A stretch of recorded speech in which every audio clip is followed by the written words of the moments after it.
Hello my dear students, I welcome you to NEET World. So in this session, we will be discussing about the basic concepts of chemistry. And as we already announced that we are launching our bridge course, yes. So this is our bridge course first class for this chemistry session, okay. So now these sessions are very useful for all the students, those who are aspiring for NEET as well as JEE or any other competitive exam which are based on your 11th and 12th standard, okay. So now, so you can write your queries in the comment section so that I will address them as per your requirements, okay. So yes, so just give me some time, I will be checking everything is clear or not. Yes.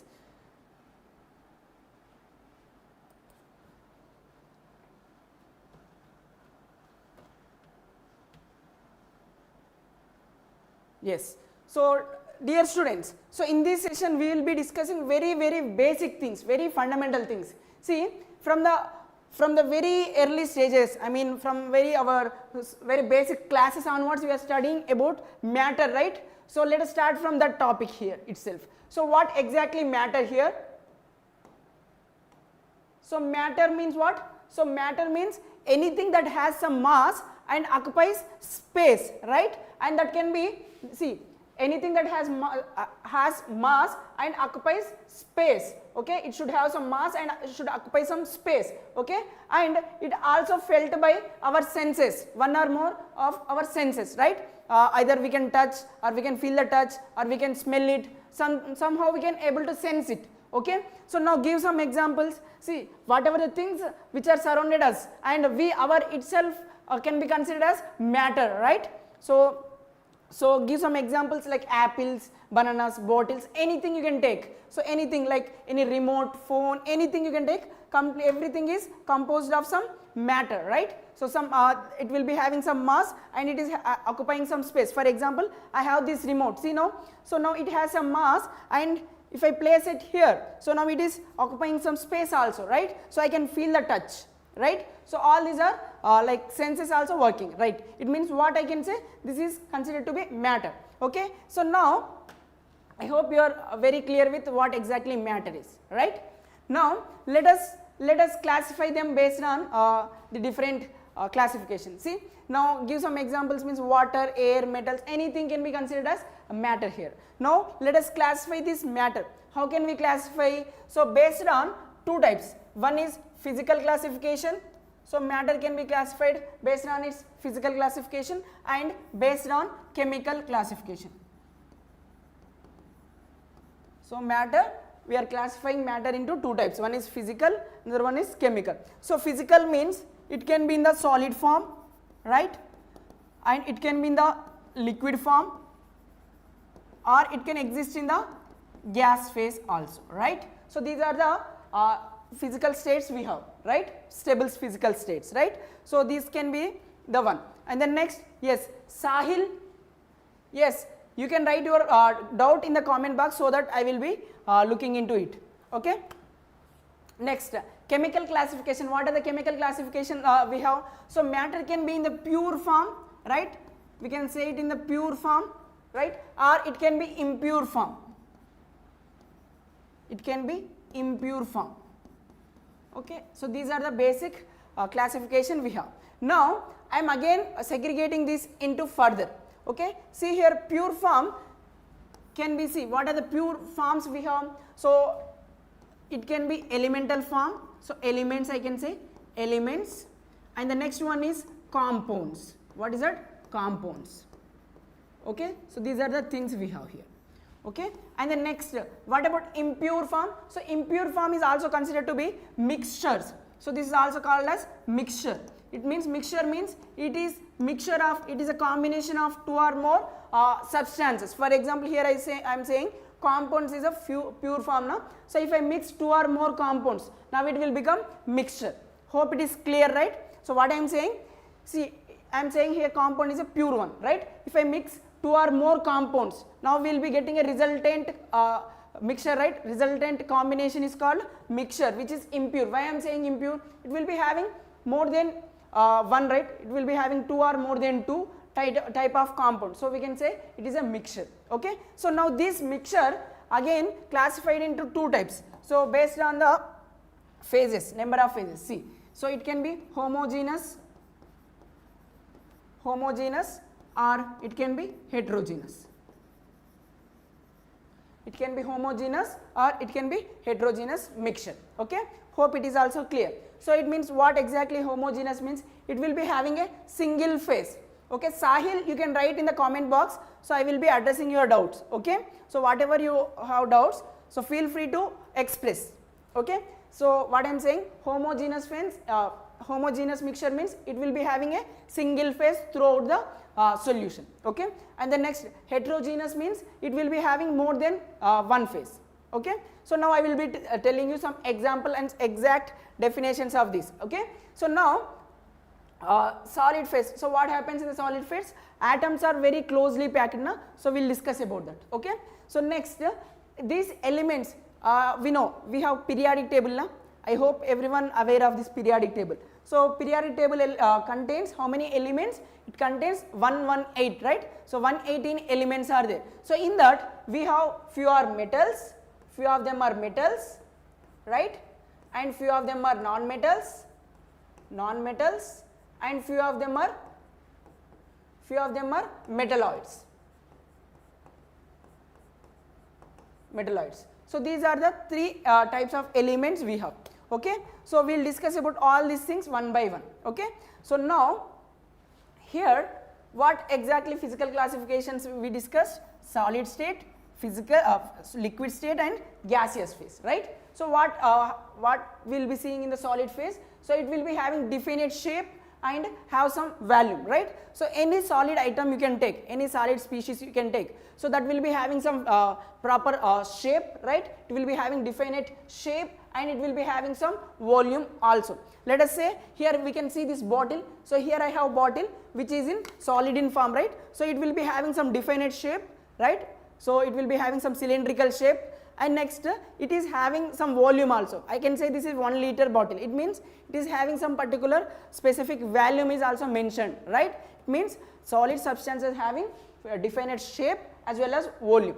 And then next, when it comes to liquid, see in this bottle we have water, right? So this water is a liquid, right? So it will be having particular volume. See, if complete bottle is filled with this water, so I can say 1 liter of water, right? So it means water is having, this liquid is having specific volume, but it won't have specific shape. Definite shape is not mentioned for these liquids, right? So if we pour water in this bottle, so the liquid, whatever the water here we have, so that will be having cylindrical shape as like this container. Okay, if I pour this water in some teacup, so the shape of that, like whatever the shape of that liquid will be look like a teacup. And if I pour in the plate, so it will be having that plate shape, right? I mean, for liquids, in whatever the container you keep, so it will take that shape of that particular container, right? So it means it won't have definite shape.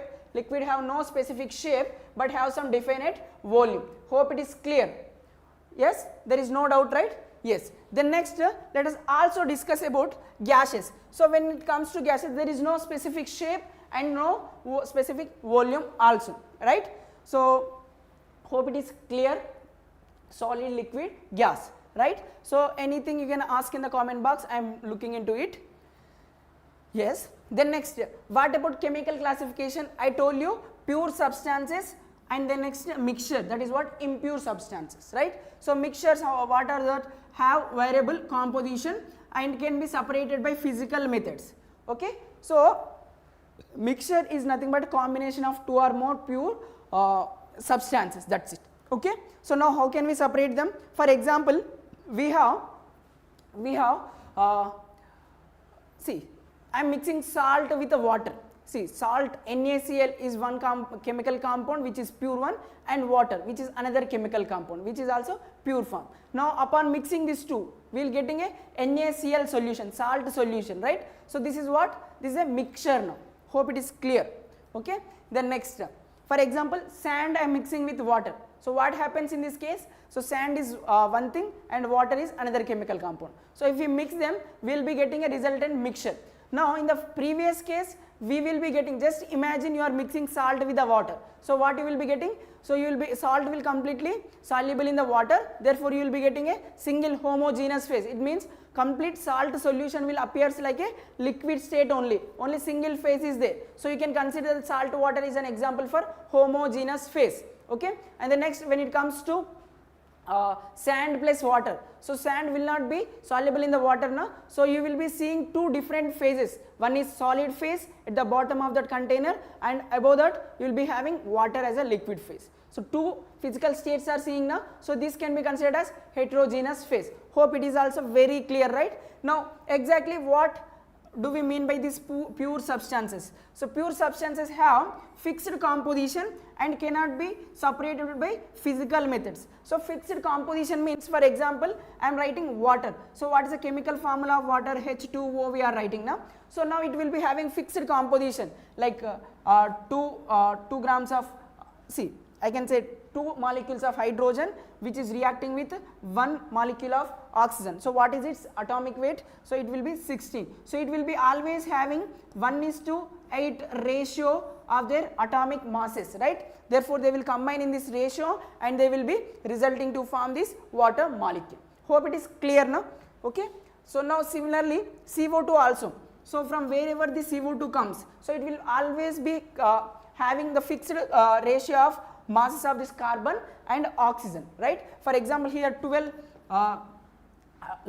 grams of carbon will always combines with the 32 grams of this oxygen, and this is the specific ratio. So this is how the carbon dioxide will be forming, right? This is the ratio it will be always having. So you can write, so the ratio also 4 3s and 4 8s. So 3:8 ratio they will always combine to form this carbon dioxide gas. So this is how you can understand basically.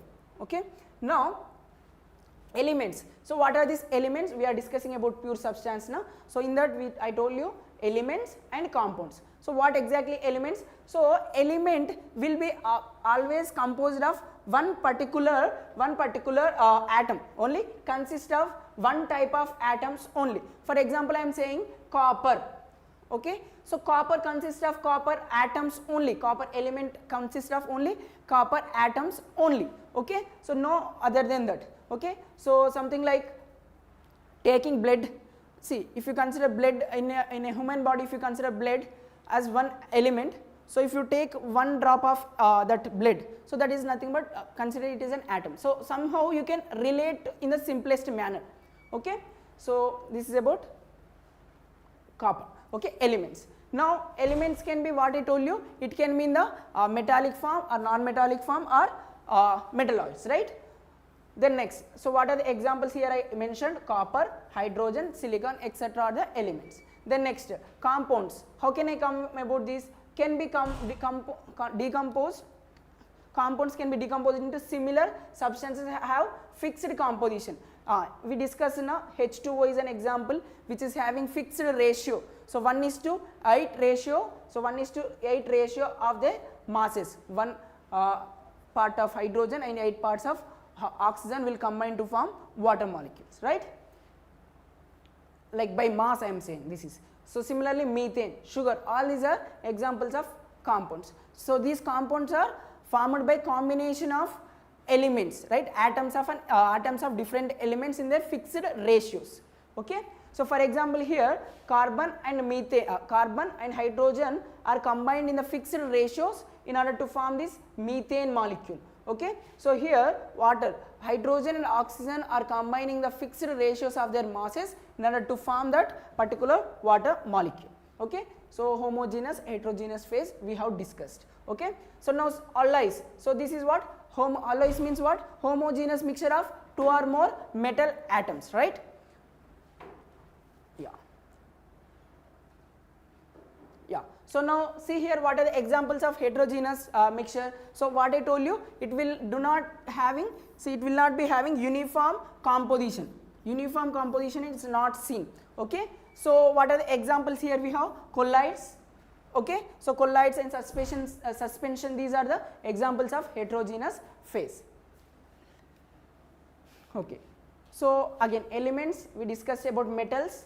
Okay, and then next non-metals. So what are the non-metals? Here we have some examples: sulfur, phosphorus, nitrogen, oxygen, carbon. All this comes under non-metals, right? So what about metalloids? So this will be having intermediate properties between metals and non-metals. Okay, so arsenic, antimony, arsenic, bismuth and silicon are some examples here. Then next, compounds we discussed now. It is again two types compounds. One is inorganic and another one is organic. Okay, so what exactly organic means? These are like comes from the natural source, generally considered to be comes from the natural source and contains carbon as the essential element in that, right? So give some examples. Natural source means we can say like oil, like fats, like biomolecules. All biomolecules can be considered as organic compounds only, right? So what they contains? What is the major mixture it contains? Carbon and hydrogen will be in the maximum ratios, right? Along with that, some heteroatoms may also present, like oxygen, nitrogen, like that. Okay, and the next, what about inorganic compounds? Generally inorganic compounds contain other than the carbon in the major extent, major composition, right? Okay, so like NaCl. Okay, okay, so just answer these basic questions here. Purest form of a substance among the following is?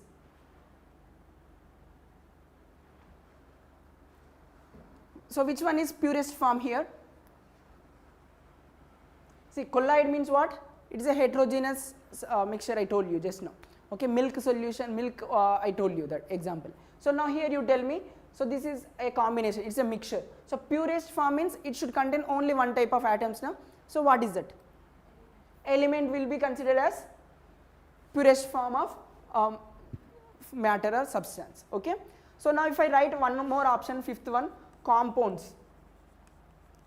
Compound, can it be considered as purest form or not? Water, see, water we are saying pure water, impure water, na? So when we say impure water, if any contamination is present, we are saying impure, but it can be, if we having only in any container only water is present, we are saying it as pure. So it can be also, compounds are also considered as pure. Is that clear how we are answering this kind of questions? Yes. Next, which one out of the following is are non-metals? So more than one option is there in these 5 options, you can choose them. So nitrogen and carbon are the non-metals. Okay, next, which are the following is a metalloid? Silicon is a metalloid. Okay, so what is my question here is, mention all the metalloids. So for offline students, you can write in your book. So these are the, what are the non-metal what are the metalloids we have, you just write in the book. And for live students, those who are in online, so just write in the comment box, I will be verifying your answer here. Okay, so just mention all the list of metalloids. Okay, then next, let's move further. So properties of matter. See, we know, just now we discussed about matter that it will be having some mass, occupy some space, we have discussed now. So now in order to express the quantity of matter, how much quantity of that particular matter we have, we need some like some parameters we required now. So we will discuss about that. Okay, so properties of matter and their measurement, like we need to measure now how much quantity of that particular matter is existing. Okay, we need to discuss about, that is what fundamental units we use now. So we will go to that. First of all, let us see this. Okay, so properties of matter are classified into two. One is physical property, another one is chemical. So physical properties are those properties which can be measured or observed without changing the identity or the composition. Okay, so for example, we have in a big container, it is full of water now. So I want 1 liter of water. So we can take 1 liter something, one measurable something we will be having. Okay, so using that we will be taking 1 liter of water now, 1000 ml we will be taking, right? Okay, so is there any change in its composition when we are measuring the physical quantity? No change now. So that is what, when we are measuring the physical properties, there will not be change in the chemical composition. It will be having fixed ratios of hydrogen and oxygen will be remain same while we are like measuring its color and its hardness, okay, for metals generally, and its rigidity, all these things, density, fluidity. Even if we are measuring our like melting and boiling point of water also, the composition will remain same. So all is considered to be what? Physical properties. Okay. So now chemical properties means what happens? So during the chemical process, if there is any change, so how it is changing, what is the response? So that is all those things comes under chemical properties. Okay. So now in order to express these physical properties, we will be using these units, right? Okay. So some physical quantities and their base SI base units. Okay. So for length we will be using unit as meter and indicating with symbol small m. Okay. For mass, kilogram, kg. Okay. For time, second, this one. For temperature, Kelvin, capital K. Then next for volume, cubic meter, meter cube. For density, kilogram per cubic meter, or we can write kg per meter cube. Then next for pressure, we will be using pascals, Pascal. Okay. Then next. So now here we need to look into these things. So volume, see when we are saying volume, okay, now I am considering 1 ml, okay. So 1 ml will be equals to 1 centimeter cube I am writing, okay. So it means, so you can understand this particular basic one as, so if you take 1 centimeter cube of the volume, so in that if you keep any quantity, so that will be having how much volume it is, 1 ml. If you keep some liquid, any liquid, so it will be having how much volume, 1 ml. So that's why you can understand in the basic terms like that. Okay. So now centimeter cube, see m milli, right, ml means milliliters na. So m means I can write 10 power minus 3. Okay. Here centi means 10 power minus 2. Okay. So now basically if I replace this 10 power minus 3 liters, can I write like this? Is there any issue from here to here? Milli means 10 power minus 3 I am writing. Is that fine? Okay. So centi means 10 power minus 2. See centimeter cube it is there na, like this I am writing. Is there any issue with that? Centi means 10 power minus 2 meter cube. Can we write like this? Is there any problem with this? No, no. So now multiply this inside, 10 power minus 2 3 is 6 meter cube, and this is 10 power minus 3 liters. Is this fine? So now you can remove this 3 times, this is 10 power minus 3 means I can replace it as 10 power minus 3. So I can write 1 liter as 10 power minus 3 meter cube also. Okay. So you should not get confused when they are expressing volume in terms of meter cubes, centimeter cubes. You can just convert based on the requirement in the question. Is that clear or not? First of all tell me. Okay. So like that, so 1 liter we can write 10 power 3 centimeter cube, 10 power 3 or we can write 10 power, see liters I can write in terms of ml like this. So we can relate like this. So you can write 1 liter directly equals to 1 decimeter cube also. Okay. Then next that can be also equals to 1 ml is also equals to 1 centimeter cube. So you should not get confused of these things. Next we have pressure. Okay. So 1 atm we are writing it as 76 centimeter. So that is the level of mercury. Okay. And which is also written as 760 mm of Hg. Okay. Or we can say this 76 mm of Hg as 760 torr. Okay. So in like this also we can write lbs. Okay. So we can also write atm pressures in terms of bars. Okay. So it is how much? 1 bar equals to 1.01325 bars. Okay. So we will be using this in the thermodynamics and states of matter especially. Okay. So it is useful there. Again 1 bar equals to, either you can write at 1 atm equals to like this, or you can convert in terms of bar equals to 0.987 atm. Okay, so 1 Pascal, Newton per meter square. So pressure, newtons is the unit for force. Force per unit area is nothing but pressure. Pressure means what? Force per unit area. Okay, so now force per unit area. Force, units of force is what? Newtons. Area means meter square. So Newton per meter square is unit for pressure, or you can also write it as Pascal. Is that clear? Next. So these are the other units also we have. So you can make a note of it so that it will be useful. Next we have temperature. Temperature we have 3 different scales now. What are those? Fahrenheit, Celsius, Kelvin. Okay, we need to interlink all these 3 things. Okay, so see here we have 273.15 degrees Celsius, which is equivalent to 0 Kelvin. Okay, so 273.15 Celsius equals to 0 Kelvin. So if I give 27 degrees and I am asking you to convert into Kelvin, how many Kelvins it is? 300. So how we are writing it? See, we are saying that, okay. So on Fahrenheit scale and Celsius scale, so this is the final derivation we will get. So but how we are doing that? So temperature scale and Celsius, temperature in Celsius will take.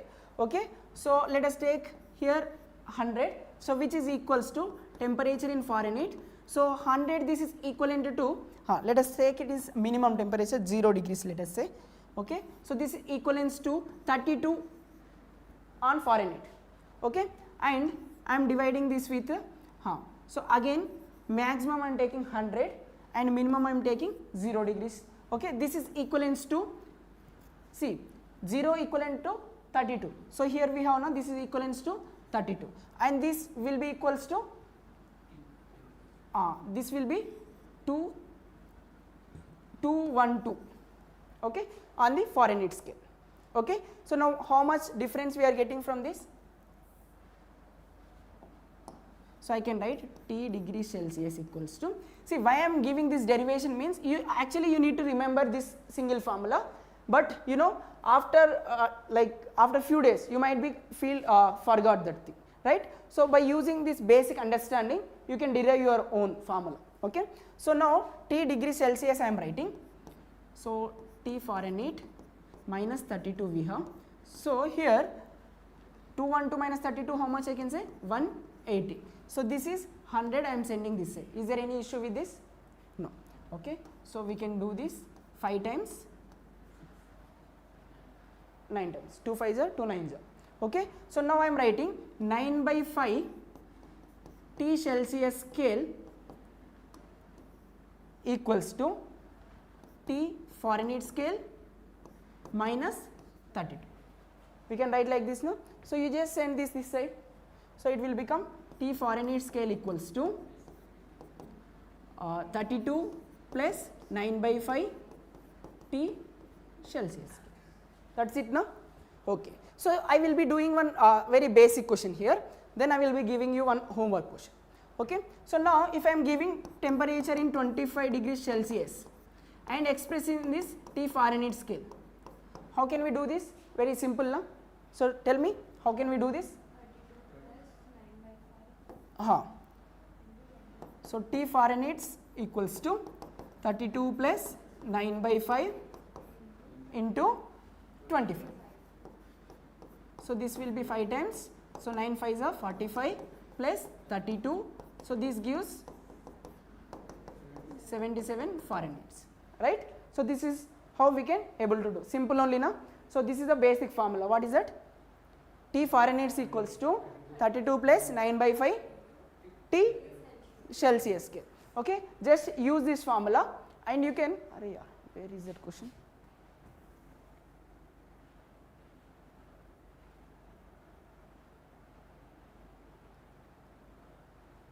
Yeah, so I will be giving here itself. See, convert temperature mentioned in 37 degrees Celsius, okay, and tell me these in terms of Kelvin and also in terms of Fahrenheit. So this is your homework question. Basic, very basic, first class, very basic questions are there. So just try to answer them.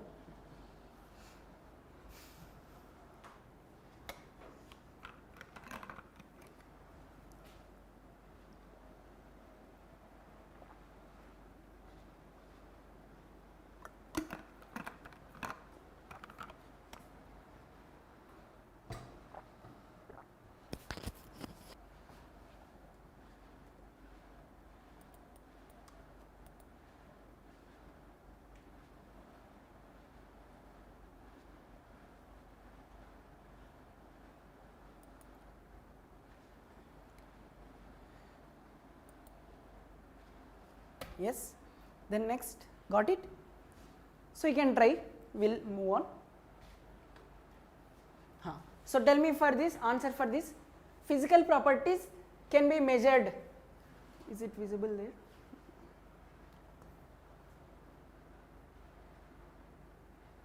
there? Just try to read the question and also followed by statements once.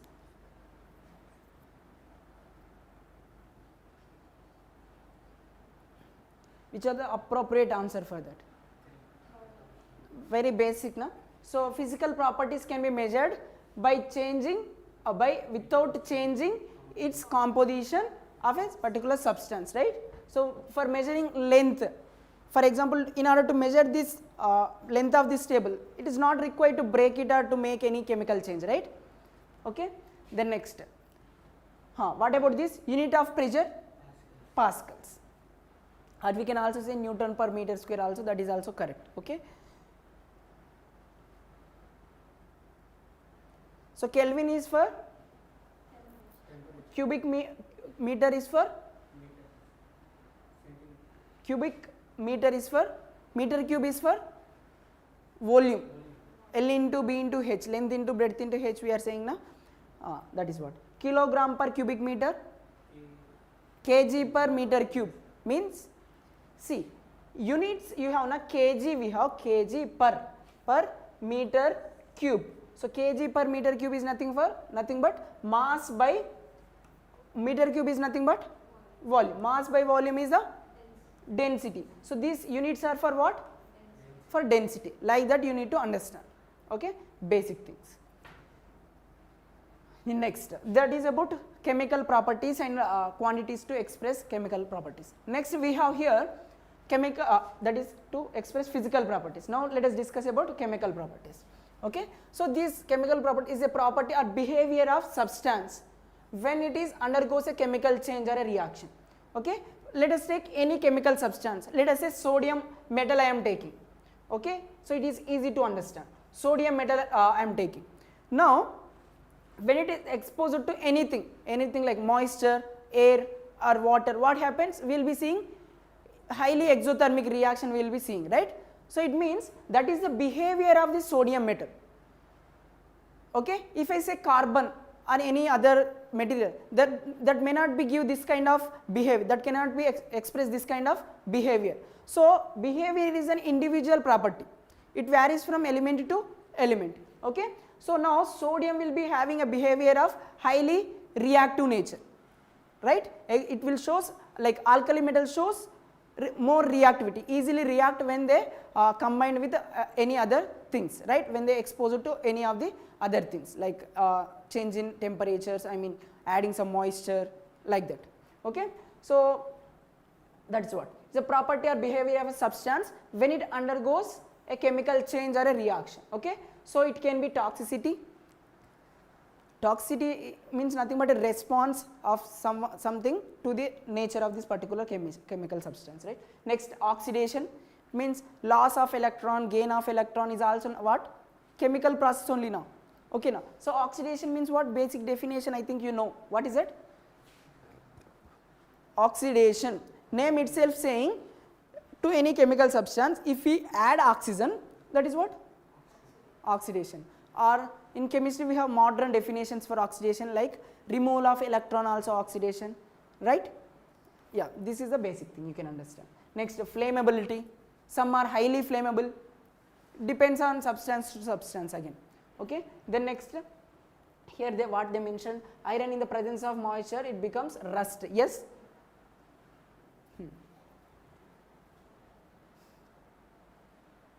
What is the unit of density? Just now we discussed. Kilogram per cubic meter. Next, this is again very basic one. Okay. So for example, any chemical reaction you take, generally any chemical reactions. So during this chemical reaction, let us say we have two things. One is called a reactant. These reactants will combine to form products and some byproducts also formed. Okay. So like whatever the mass you are seeing to this reactant side, same mass will be, same amount will be seen in the product side also. It means during the reaction, during any chemical reaction, total mass of reactants and products will remain same. Is that clear or not? Okay. So I can say LHS equals to RHS. Okay. So now to laws of chemical combination. So what it is saying, to explain the basis of chemical reactions involving atoms and molecules, the law of chemical combinations are used. So how chemical reactions are taking place, to in order to express that, this mass like laws of chemical combinations are used. Okay. Now before going to this, you might need to express what exactly chemical equation first. Okay. So once after knowing chemical equation only now we can able to write chemical like reactions. Okay. So chemical equations are of two types. Okay. So we can represent them based on the names directly. Okay. So we can write direct word equation. So what is word equation? For example, calcium carbonate upon decomposition gives calcium oxide plus carbon dioxide. So one is what? Word equation. Another one is symbolic equation. So word equation means complete representation.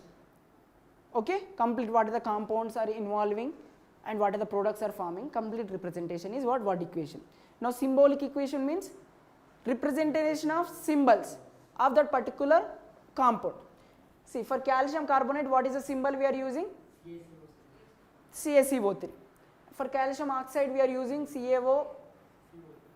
So this is called as word equation and now this is called as symbolic equation. Is that clear up to here? Yes. Okay. Now here I mentioned a statement, look here, a chemical equation should be always balanced. Okay. So that is what we are going to study in the law of conservation of mass. Okay. So what do we mean by law of conservation of mass? The number of atoms in the left hand side, LHS and RHS, should be equal. Okay. So let us discuss about law of conservation of mass now. Okay. So this side we have reactants and forming products. Okay, combined to form products. Okay. Now let us say A and B are the two reactants we have, and these are combining to form something like AB as a product. Okay. So A and B are reactants which are separately we are mixing, therefore we are getting a product called AB. For this simplest example I can say carbon which is combining with oxygen in order to form carbon dioxide. Okay. So now how many carbon atoms are there here? Product side also oxygens, here also 2. So total atoms are conserved and their masses also will be conserved here. So for example 12 grams of carbon I have which is reacting with 32 grams of carbon, let us say, oxygen let us say, and forming, see carbon, what, how much I have taken? 12 plus 32. So it will be 44. So this side also total mass is how much? Here also 44. So total mass is conserved or equal both reactant and product side. Is that clear? So even if byproducts are formed, that is also sum total will be equals to, definitely equals to reactant side mass. Okay. Hope it is also clear. Yeah. So any doubts you have, you can write in the comment box, especially for these online students. So who given this law of conservation of mass? Anthony Levison. Okay. So this names also important, who given this law of conservation of mass. We can expect question from there also. Okay. So states that in all physical and chemical reactions, even in the physical change, for example, water which is in liquid state, okay, upon heating what happens, it will converts into gaseous form. Okay. So now total whatever the quantity reactants we have, that will be after completing into gaseous phase also, it will be in the same quantity, remains same, right. Next, law of constant composition or definite proportions. Okay. So what exactly law of constant composition or definite proportions here?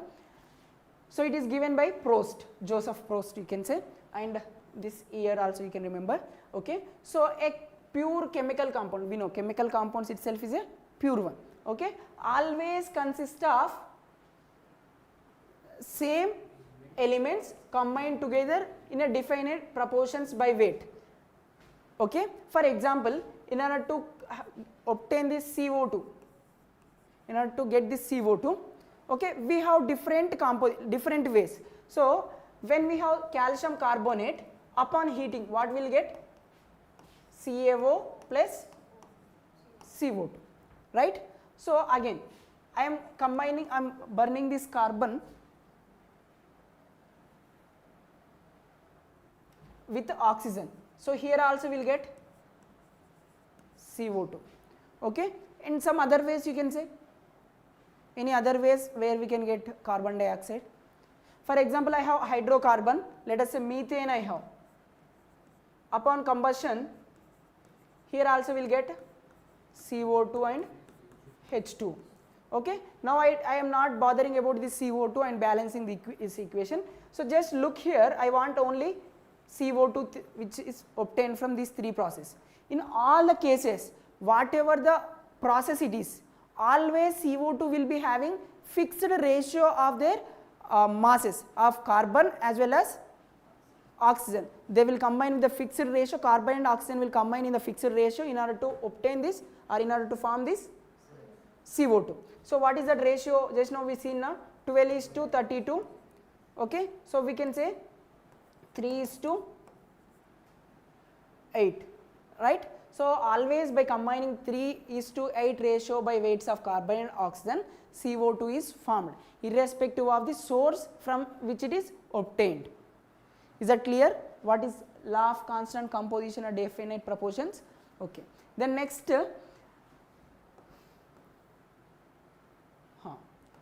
so now there are some reactions. See, law of constant compositions and this law of conservation of masses we have studied now. So there are few reactions. In that reactions we will be seeing that they may not be obeying this these things, law of constant composition and law of conservation of mass. Okay. So those are just one example we can give is radioactive reactions. What is that? Radioactive reactions. Okay. So during that reaction some may not be following this thing. Okay.